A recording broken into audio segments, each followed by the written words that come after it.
So we're working to reach out to people at the beginning of the spectrum of engagement. And there are often people who might start a relationship with us in the place where a lot of relationships start these days, online. From Match.com for personal relationships to Google searches for relationships with congregations, the internet is the place where many, many relationships start these days.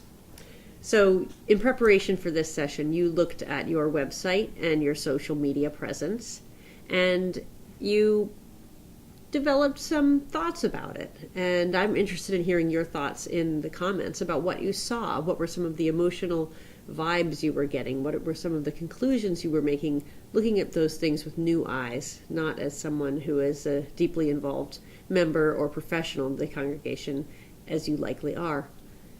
It can be really eye-opening. And it brings me to something that I noticed when I was looking at the online presence of many of our congregations, is that we're not really sure exactly what it's for.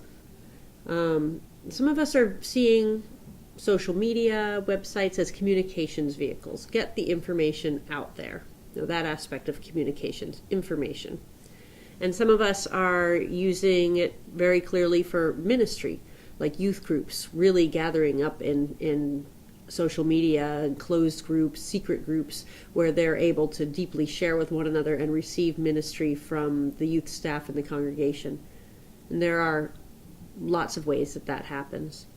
But I would like to say that our online relationship is for both of those things, communicating information and ministry, but it's also and primarily about building relationships.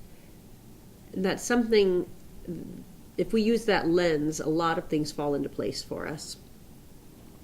Because social media is, it's about being social. I've seen congregations put up announcements on social media, and announcements are helpful. But the way that things have changed with social media, those announcements are not very likely to get seen.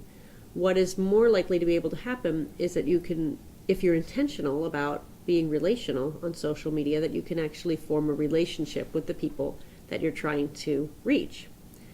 So it's about being relational. Social media is about being a friend. It's about showing who you are, what you identify with, what you love. And that is the same for individual users in our personal accounts and for organizational users on our congregational accounts. So we want to show who we are, what we love, what we identify with, and to be relational. So how do we do some of that? I think it involves, as in any relationship, it involves knowing who we are and also knowing who the other people are.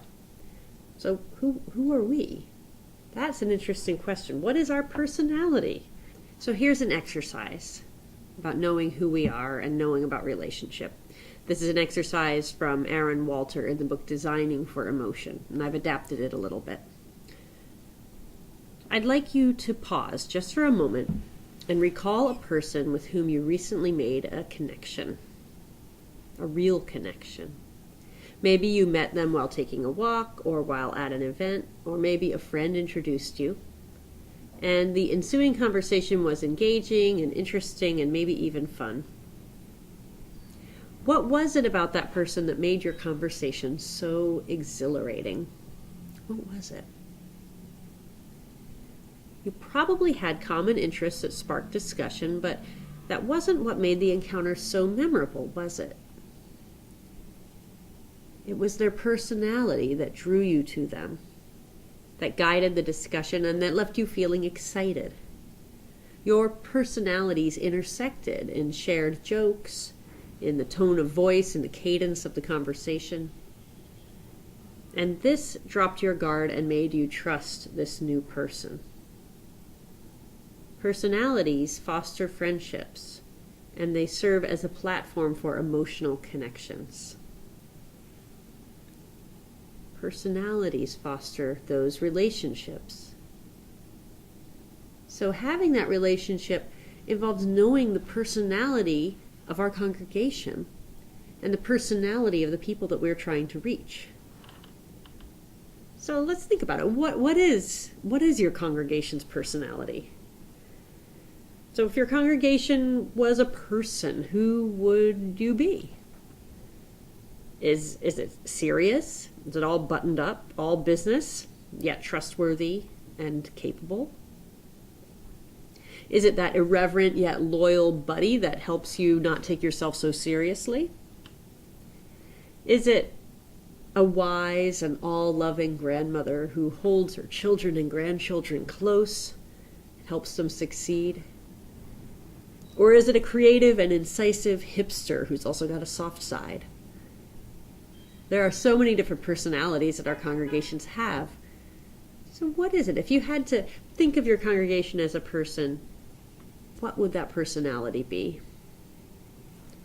Aaron Walter has developed a worksheet for understanding a brand's personality, which he developed for commercial use, and we've adapted it into a worksheet that you can use on your own in your congregation to try to know a little bit about your personality. And then as you hone in on who you are, think about, how can this personality show up on your website?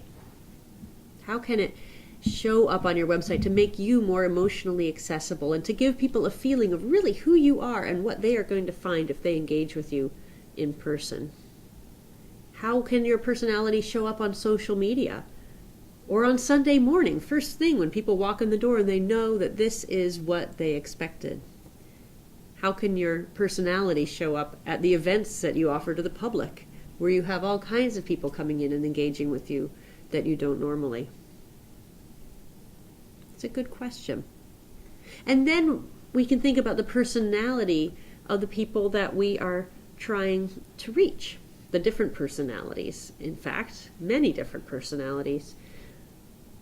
Now, we continually have access to the people who are already engaged in the congregation to know about their personalities and their experiences of the congregation, but how can we design an experience that's going to engage the different personalities of the people that we are trying to attract, people that we haven't met yet?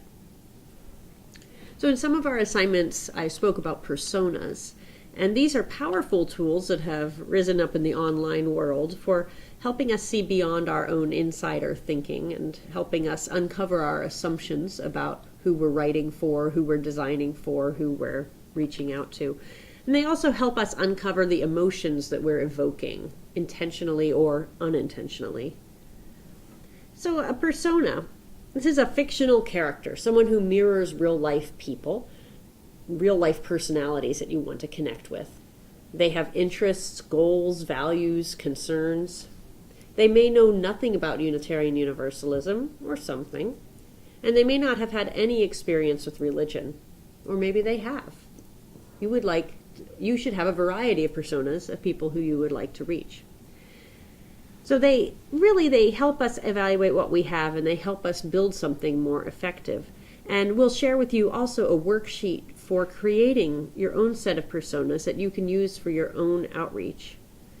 As you can see in the video that we listed, the UU's Get Social workshop, they can be extremely helpful in evaluating what you're already doing and what other ways that you can more effectively reach people.